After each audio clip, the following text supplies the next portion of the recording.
morning.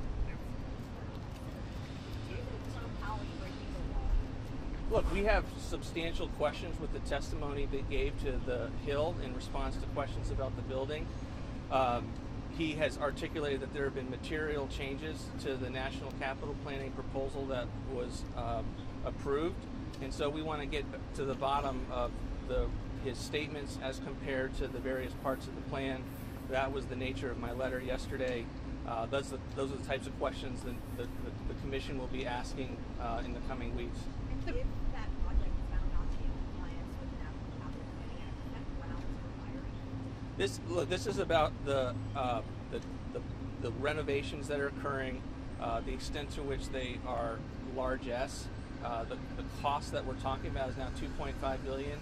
If you look at the actual Palace of Versailles, if you were to update those figures for where we, in modern numbers, it would be $3 billion. The Capitol was about $2.5 billion from all of its different buildings from the founding of the country to 1982. You look at the biggest buildings across the world, and this is approaching that level. I mean, it probably would qualify as one of the 8 wonders of the ancient world if you were able to go back that far. And ultimately, when did that ever go through a review by a democratic body? And so this is the National Capital Planning Commission. We'll now have an opportunity to ask some tough questions of the Fed. We will be asking tough questions with regard to the Fed. But this is about the president being offended at cost overruns. He's a developer, and the size of this project is something that should never have gone forward. What's the director? Has the president? What's that? So we have our first rescissions package up on Congress. We had a great vote in the House. We have a second vote next week. I am confident that they will pass the bill. I'll be up there on Tuesday to answer any additional questions. I've already answered many questions on this front. But we think it's a very important step for Congress to show that they are willing to pass the DOGE cuts. People say, well, why is it a $9 billion package? It's a $9 billion package because we want to see is Congress serious about that. Senator Kennedy has had some incredible floor speeches on this very issue. Is Congress serious about passing and making the DOGE cuts permanent, or are we going to have to continue to use our executive tools on that? The President put out a great Truth Social last night, the extent to which we have been talking in this town as conservatives, as Republicans, about defunding Corporation for Public Broadcasting for a very long time. We are now on the verge of being able to do that. And it's important that we finally take that opportunity and not fall back in kind of the tired old excuses that have defended that program for so long. What about the independence of the Fed? You didn't quite answer this question. Does the President want to see the Fed still operate independently? Because I think the question is immaterial. The President has a policy view with regard to we need lower rates. He has a policy view with regard to the fact that Jerome Powell has been late repeatedly. The Fed has been mismanaged. You look at the fact that they have been taking deficits since 2023 for the first time since 1916. And then you look and you have this incredible spectacle on the nation's mall of largesse that we can't afford as a country. People would be offended if they came and they're going around checking out all the monuments and they see what is occurring. Then they go behind the Eccles building and they see the Martin building, which is complete. And I go there often in my duties as CFPB director, and you see the extent to which it is massive. There's fine artwork everywhere, and it is offensive to taxpayers. And we're not getting remittances from the Fed ever since 2023, and that's hurting our deficit.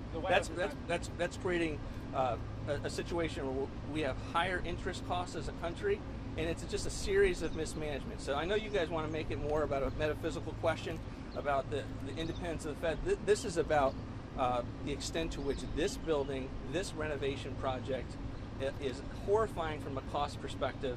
And our administration, both OMB, the National Capital Planning Commission, which now has 3 new commissioners, and as of yesterday is going to be asking very, very tough questions. Sir, the President is going to be director. Has the President expressed to you how he or who he might want to replace Those are announcements that he will make at the appropriate time when he's ready to do it. Is there anyone that you would like to see potentially? Those are the president's. Trump supporters around the country want to see wasteful spending cut. What can they do to help you? Well, look, we have a great opportunity on the Hill next week with regard to this $9.4 billion package. It's only $9.4 billion. People ask, why is it only $9.4 billion? It's that because we know how close of a vote it was in the House, and we know we have a tight margin in the Senate, but that margin has to produce a victory. We have other rescissions packages that we will send if we have a good vote, and that will continue. You know, when I went through confirmation, people said, well, Russ, you have an Impoundment Control Act. They knew that we were skeptics of it. We're not huge fans of it, but they said there's a process for using it. These are Democrats. These are Republicans that were on the Appropriations Committee. They said, why wouldn't you use the rescissions package approach? Well, we're doing that. We're sending bills up on that. And now we hear an argument that if you use the tools that are outlined in the ICA, that somehow you're renegotiating the appropriations process or any agreement. That's the kind of thinking, the arguments that have caused us to never make any progress in this town. I think next week may be a huge pivot point in how this town does business, and will be an exciting milestone to be able to make actual permanent reductions to some of these savings that we've identified as an administration since its beginning. Is this really about wasteful spending, or is this about punishing the Fed? Because, I mean, the One Big Beautiful Bill, for instance, it included $85 million in the space shuttle from DC to Houston. So is this about pressuring the Fed, or is it actually about wasteful spending? The One Big Beautiful Bill reduced deficits, even on a static basis, by $400 billion. There was $1.5 trillion in mandatory savings. We haven't had anything like that since 1997. In 1997, savings levels adjusted for inflation were only $800 billion. So to say that the One Big Beautiful Bill was not anything but an enormous improvement on spending, on debt, and deficits. And in the same vein of all of the things this administration is doing, we are taking a distinct look at what is occurring on the national mall with regard to this Fed, and we will continue to do that. So this is about next steps for the Supreme Court rulings on downside and the State Department moving forward. What else do you see? What else do you expect from other agencies? And are there going to be any changes to staffing cuts from here to Congress? So every agency head is going to be, reviewing the decision. I'm doing it from my standpoint at the CFPB, although I'm not yet covered by it. I have my own litigation hell that I'm in with regard to the judicial restraints that they've put on our ability. We can't even cancel contracts at the CFPB, let alone use our reduction in force statutes to lower the footprint of the agency that's been weaponized against the American people. So every agency head's going to be doing that. There's not kind of a macro answer to what that will occur, but certainly it was a great decision. The Supreme Court affirmed what we knew to be the case with regard to the law. Russell, the president is revamping the Rose Garden for a second time. He's overhauling a 747, spending billions of dollars when it's only going to be used as Air Force One for possibly a year. Are you concerned about that spending too? We have a lot of administration priorities, and I hope what you've learned from our first term, this term, like we need to spend in areas. We need ships. We need aircraft. We need a new presidential plane that's been in the works and been delayed for a long time because contractors are behind.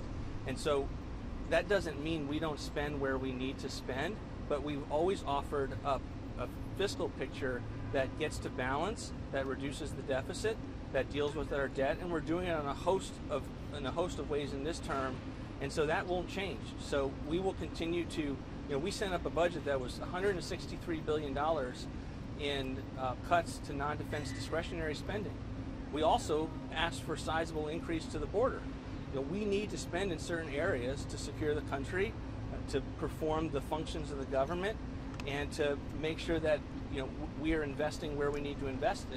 But that doesn't mean that it's in any way inconsistent with an effort to be able to have reduced deficits and lower debt. But that plane in particular is going to be used for such a short period of time. Is it really worth the expense? We need additional assets to be able to run this government, including fly the president, keep the president safe, and we're way behind in that program. And those are the kinds of ideas that flow from a contractor and other contractors being behind, and we're going to look for any opportunity to do that. Is there anything you can say about FEMA spending? Is the administration still looking at potentially phasing out FEMA? FEMA has $13 billion in its reserves right now to continue to pay for the necessary expenses. The president has said to Texas it needs anything it needs, it will get. The president will be down there surveying the scene, and we also want FEMA to be reformed. We want FEMA to work well, and the president is going to continue to be asking tough questions of all of his agencies, no different than any other opportunity to have better government and fiscal sound management. So Gotta it's go. phasing that off the table? Phasing it out?